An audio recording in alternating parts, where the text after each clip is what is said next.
everybody. My name is Donna and this is Cathy, and we are your host of The Edge with Donna and Cathy. Thank you so much for watching us every day, Monday through Friday from 1 to 3 p.m. Central, as we get to ride home with you in the afternoons, because you can find us several different ways on the web. You can find us at icradio.media. You can also find us on television a couple of different ways.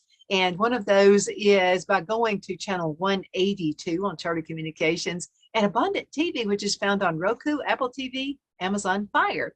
So Cathy and I are going to be talking with you about 23. There's 23 of these. There's actually more of it. That's Christmas safety tips you need to know. And this is according to home experts. And the website you can find this on is, drum roll please, bestlifeonline.com. Bestlifeonline.com. Okay, Cathy, what's number one? Well, I'm excited, Donna. I have to say Merry Christmas to everyone to start with before we get into these safety tips for Christmas, okay?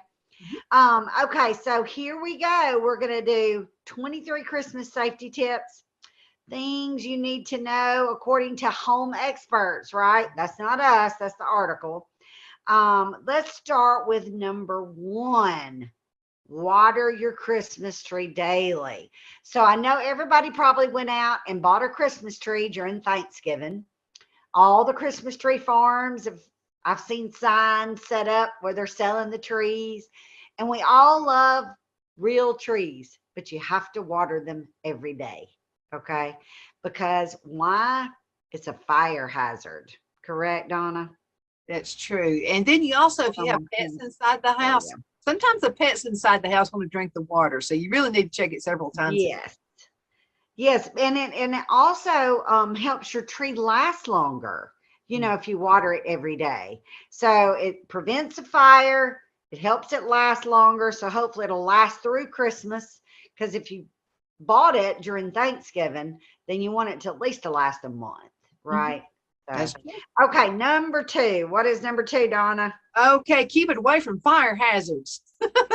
That's really important that you do that. Yes, so if you're putting up your Christmas tree, whether it's a real or a fake one, this is for fake ones as well. And so just consider where it's located and what objects are around it. That's extremely important. An energy expert analyst, and you can find this, by the way, on this website, that's energyrates.ca. Says it's no secret that especially as they dry out, Christmas trees are basically kindling. Yeah, for firewood. They sure are. So if you look around the tree and you see that it's within 3 feet of any candles, it's something we always light more candles around Christmas time, or electric space heaters or fireplaces, guess what? It is a fire hazard. And a lot of folks, you know, this is time of the year. I know, and I'm going to tell you this, Cathy. So people who work for the fire department, I hear this from them all the time. They say, we hate candles. And I say, why do you hate candles? Because people light the candles and they just forget. And then, you know, it's got around the Christmas tree and it's a live one or it's a real one. And, you know, fire hazards, house is catching on fire. Be careful. Yeah. Because you have to use.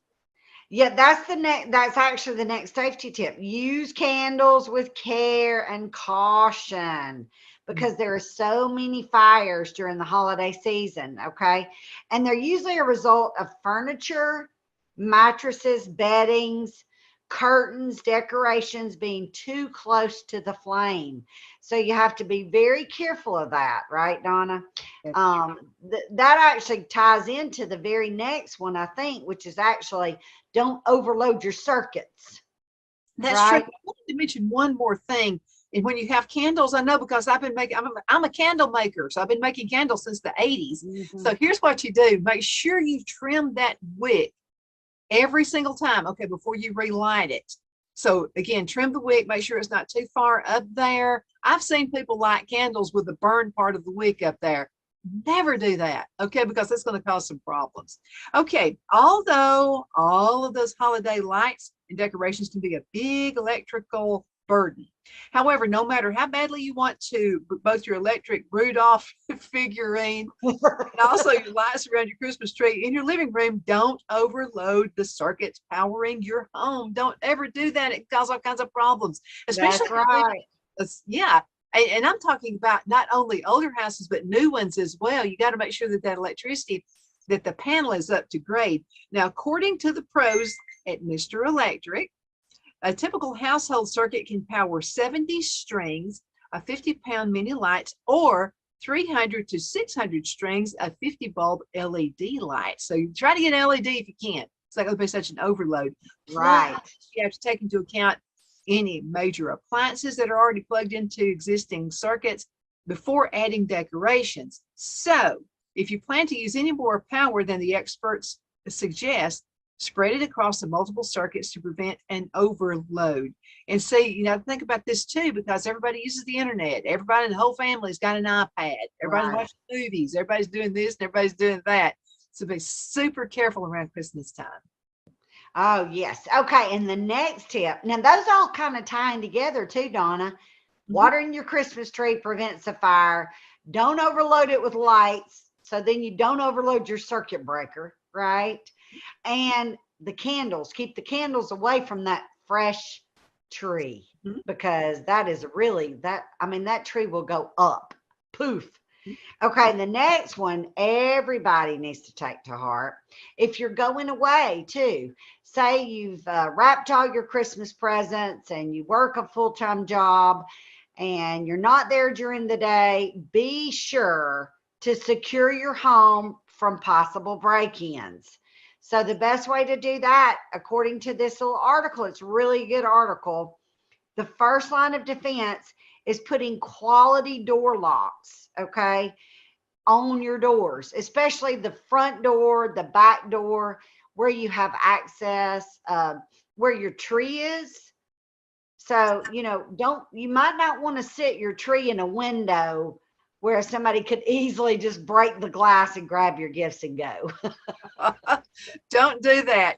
And that's not a good thing. A lot of times, you know, I do trees, a lot of different trees in the house, but I don't ever put the tree with gifts in a window, ever.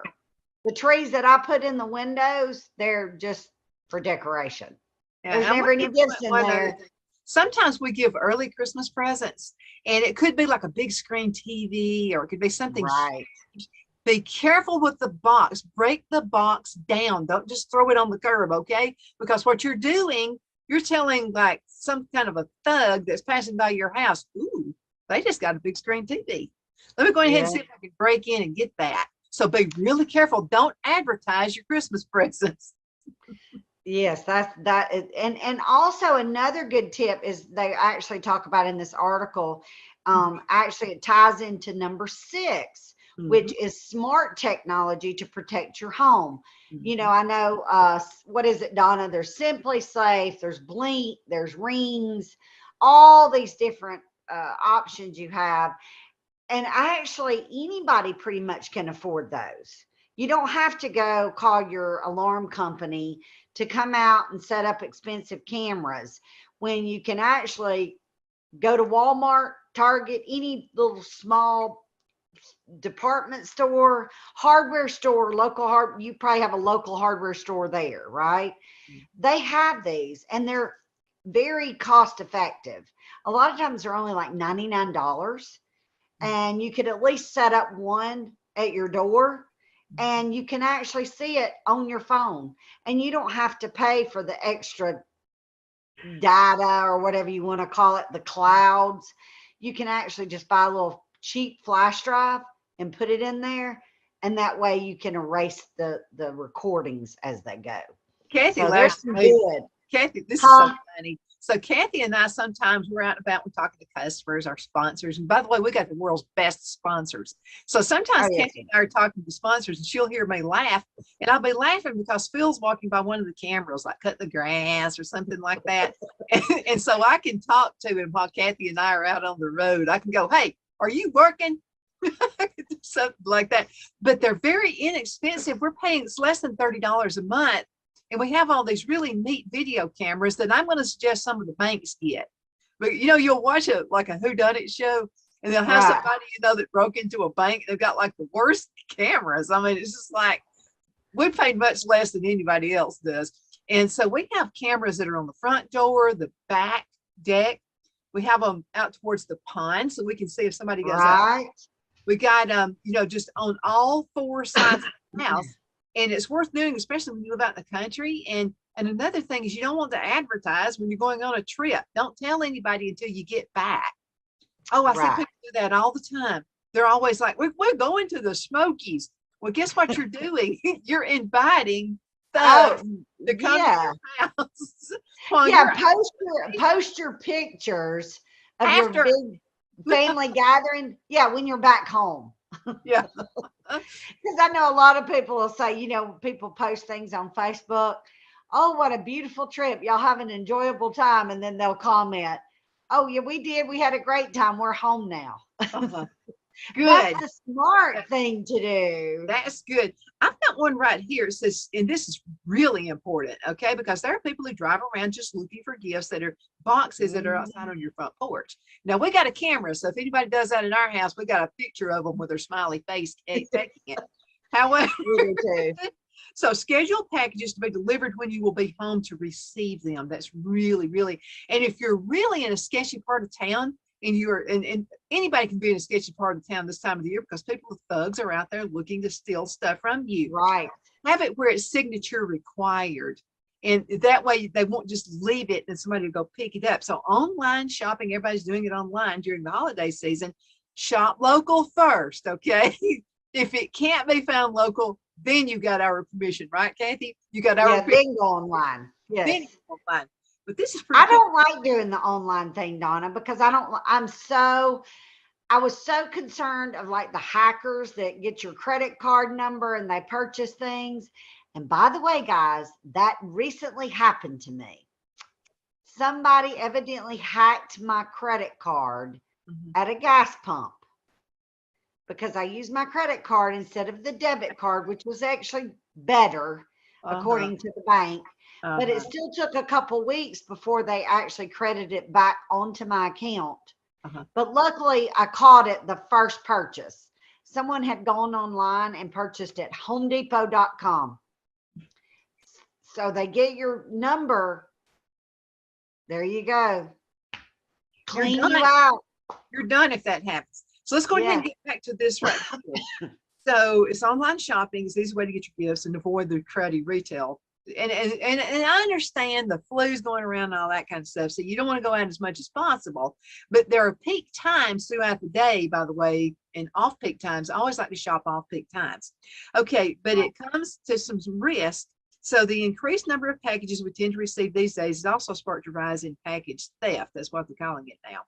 So porch pirates, what they do is prey on homes where packages were delivered during the, sometimes they just follow the shipping company trucks. They just follow and then go back behind and pick up those. So be careful. To avoid being a victim, avoid being a victim, what you need to do is consider when and where the packages were delivered. So choose times when someone will be home or have them delivered to your workplace. That's another good idea. You'll be at work, have them deliver them there. And then choose when somebody will be at home, and then maybe even another spot that's a little bit more secure. But if you've got a security camera, that'll take care of that. Oh yeah, and it is actually nice to know when your packages get delivered and you're not at home because your little camera will beep. There you go. We got tickled at Mother. So Phil and I were away in Tennessee. We had this big event that we had to install. So this was we didn't let anybody know until after we got home. So a package got delivered and they delivered it to Mother's house, which is right next to us. So we saw, and I would have done this had I not been on an interview with somebody. So you can see Mother walk up to the porch and put the package. And I told Phil, I said, and it records it. So if I could have just been around, I would have said, "Excuse me, what are you doing on my porch?" So you can play candid camera with people too. Excuse me. Okay. All right. So back to the next one. Here we go. Okay. So we have discussed some really good tips. This is a really good article, bestlifeonline.com. We talked about don't share your holiday plans on Facebook and everywhere. We've already really discussed that one. So let's go on to the next one. Detach your hoses from your spigots on the outside of your home. And you know why we're doing that, right? To prevent pipes from bursting. And you don't want that to happen. A plumber's going to charge you a lot of money. Oh yeah. I And they're always worth it. call the kids, Donna. And all you moms out there, you probably do the same thing. I call the kids and I'll say, okay, y'all, it's going to be below freezing for the next 3 nights. Make sure you drip your faucets and make sure you wrap your spigots. And all that takes is a couple of grocery bags and some tape, and you're done. You don't have to worry about it again the rest of the winter, you know. There you go. Well, unless you take it off, of course, then you do. Well, we're in Alabama where you could actually have 4 seasons in one day. Yeah, I was supposed to say, then you might have to take it off to wash your car. But yeah, we decided to do Then you that. gotta put it back Kathy, on. we're Yeah. going to have to go into a commercial break. We're going to be right back in just a Okay. few minutes. I So will make sure be you right check out back. Stay with our us. awesome sponsors. We'll be right back in just a minute.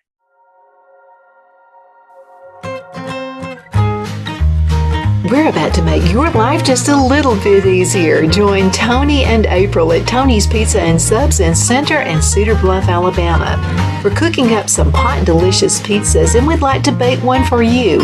We are home-owned, not a chain, and our pizzas are fresh, homemade with our dough made fresh daily. We have a full menu including fresh, never frozen wings, salad bars, suds sandwiches, and much more. In Center, we have a private dining area for birthday parties, club meetings, and other events.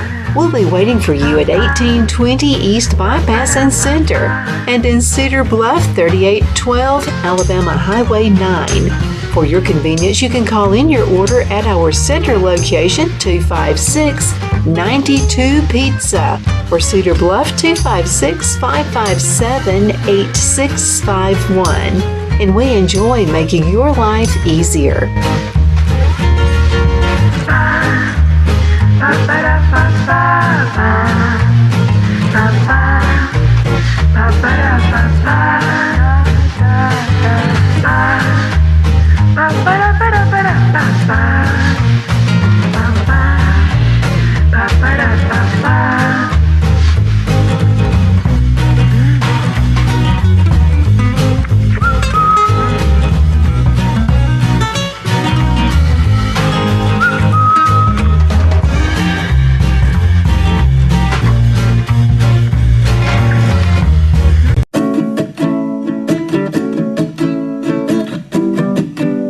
Twin City Used Car Sales has been serving drivers in the Northeast Alabama area for years with a quality selection of late model used cars, SUVs, and pickup trucks. On top of our extensive selection and competitive prices, we offer professional auto financing services for used car buyers of all credit levels. Whether you've just begun your search or you're ready to secure your next vehicle, at Twin City Used Car Sales, you will drive away with the vehicle of your dreams. The sales and finance staff at Twin City Used Car Sales look forward to serving you. And you can apply for financing online before your visit to our used dealership in Fort Payne and Gadsden, Alabama. Check us out on the web at twincityusedcars.com or go by the locations in Fort Payne and Gadsden. We sincerely look forward to serving you.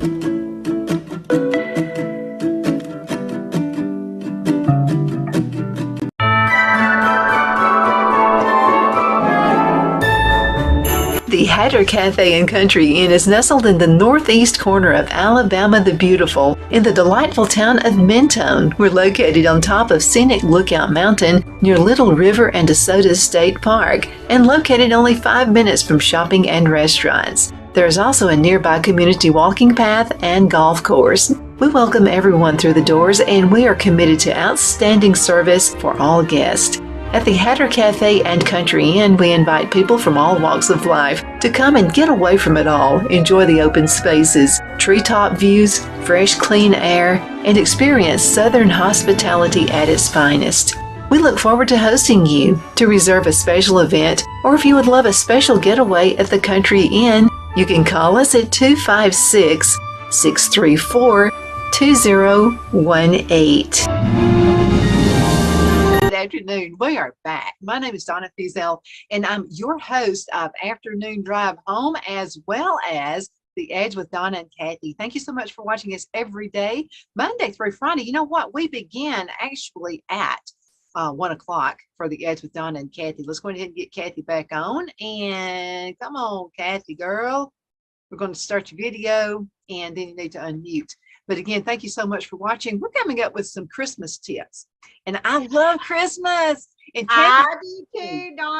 And you know what? I want to take off with the next one. Okay, we're going through these safety tips for Christmas and the holidays. And actually, it's through the winter too, because number 10 is clear the snow off your roof. Well, look, in I'm Alabama, laughing because it doesn't happen that probably once a year, one time a year. But all you people out there, a lot of people watch us from Ohio, Wisconsin, up in the northern, the northern areas. You guys, you need to be careful now with that snow that does accumulate. Like this article is stating, most roofs can handle up to 20 pounds per square foot of snow. But if you're doing the math, 10 inches of fresh snow weighs around 5 pounds per square foot. So that means your roof can probably only support 4 feet of snow. So you need to get somebody to help you clean that off. Just like you need the next one that Donna's probably she's ready to talk about, cleaning out your chimney. Yeah, but I wanted to add, because we're in North Alabama, a place that's always going to get snow is Mentone, Alabama. Oh, yes. And they're going to get it when nobody else gets it. And do you know that there's a ski lift out there? Really? The only one in Alabama. I did not know There's that. a ski lift. So if you like to ski and you're here from the north and you love Alabama and you want to stay here, go to Mentone. You'll find it out there. Now, cleaning your chimney before building a fire, this is extremely important. So there's no doubt you want to crank up the fireplace on Christmas morning as everyone's unwrapping presents, unless you're living right here in Alabama where it could be 80 degrees outside, but then that night could be cold. So yeah, it could be 20. Absolutely. So you just want to make sure everything's in order first. Now, hire someone in your area to kind of do a little checkup on everything. Somebody that's really, really good. Referrals are good as well. But Service Master Restore warns homeowners to inspect their chimney before Christmas. And he says that if you see black and flaky stuff, deposits and stuff like that, use a wire brush to scrub them away, and then use a flashlight. You should inspect for loose bricks. That's important. Blockages or debris. So just make sure you get it cleaned up. Now Phil likes to use a shop vac. And so that's real good. And then y'all's fireplace. Yeah, he'll bring that in, and so he works on that. Now, Cathy, be prepared for a kitchen fire, but now you're such an awesome cook, that's not going to happen. Maybe. Well, and what's really important, I don't have a gas stove inside my home, but a lot of people do have gas stoves because that's really dangerous in the winter. So be prepared when it comes to using your kitchen during Christmas. Make sure you're prepared for the worst.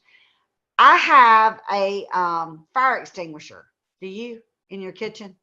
I keep one. And my kids, I made sure all of them always have a fire extinguisher. Even the kids in college, because if something happens, there's a fire in their apartment or their dorms, that fire extinguisher actually could help save their life. If they're upstairs, they could actually use the fire extinguisher to help get them out of there. But anyway, back to our article, we're discussing all these great tips for Christmas and the holidays and the cold weather. When it comes to using your kitchen during Christmas, make sure you're prepared for that. Many unexperienced cooks are trying their hand at cooking and a big bird for the first time in their lives, especially if you're going to try to fry a turkey. That can be very dangerous, you young people out there. I will not even fry a turkey, Donna. My husband has the gas propane, where you can set the pot on it outside like a burner you could use camping. He did do that one year, but it scared me. It really did. That hot grease is so dangerous. Have you ever fried a turkey? I don't want to. I'm scared to death of it. I've seen too many mishaps. I've watched too many funny videos, where somebody's trying to do a turkey and it's too many disasters can happen. So no, I don't want to do that. Oh yeah. And then a lot of people don't realize you don't throw water on a kitchen fire. You can't do it. You can't throw water on a grease fire. You're just going to make it worse. I mean, it's people don't realize that it's better to just have a fire extinguisher for your kitchen. Okay. And any hardware store or any cheap Walmart, Target, all of them, you can find or ask the clerk, which particular fire extinguisher do you use for your kitchen? Because you want to have an extinguisher that's good for grease fires and chemical fires and water. All right, Donna, take us off the next one. You take the next one because it's about a deep fryer indoors. Yeah. Don't use it. Yeah, that's what we were just talking about. Don't use a deep fryer indoors. No, they'll never do that. Saying, yeah, my husband tried it one year with the outdoor burner. It's propane, but you've got to make sure that you basically set that out in the yard. You can't, you don't even really need it on your patio or your porch because of that hot grease that's popping everywhere. And I know if you've ever even put French fries into hot grease, you can remember how the water makes it just start frying everywhere. It's popping all over you. So, well, and be careful outside too with it, because be careful where you are outside, because if you've had a dry season and maybe the grass is just like really dry, or you're close to a field or trees or anything like that, be really careful about that as well. But I wanted to talk to you about warming up your car outside, not in the garage. That can cause some issues there as well. It's tempting to go out to the garage and warm up the car while you're waiting, to go somewhere, go to church or your sister's house or whatever.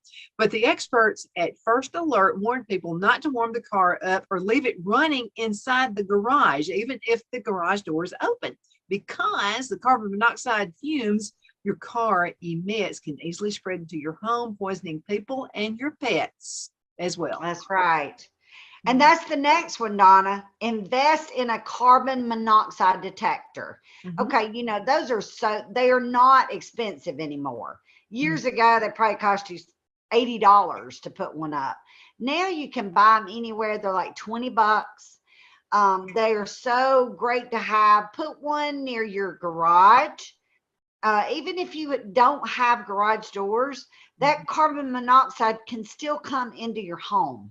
Okay. We care about you. We don't want anything happening. Oh, yeah. And it's so dangerous. And you got to remember that carbon monoxide is a little heavier than smoke, So the Centers for Disease Control and Prevention, which is the CDC, said carbon monoxide poisons increase in the winter months because heating systems are continuously running. At least 430 people die in the United States each year from accidental carbon monoxide poisoning. So all it takes is a little $20 detector, mount it in your kitchen, mount it in your bedroom, okay? Because propane heaters, gas logs, wood burning, stoves, wood burning fireplaces, they all let off carbon monoxide. So it can actually be things that you're burning in your home. Right, we're going to have to go. We're let that down to like less than a minute, but I wanted to add. Oh, I just enjoyed this. I hope y'all have a great Christmas. With these detectors, make sure you check the batteries. You need to check those out like every 6 months or so. Just make sure they're all up to date. But thank you so much for watching The Edge with Donna and Cathy. You're super awesome. We'll see you next time. Well, if you have any tips, you can go ahead and send those in an email to either Donna at icradio.media or Cathy with a C. And that's Cathy at icradio.media. We're going to have to call it a day. Thank you so much for watching. You're super duper awesome.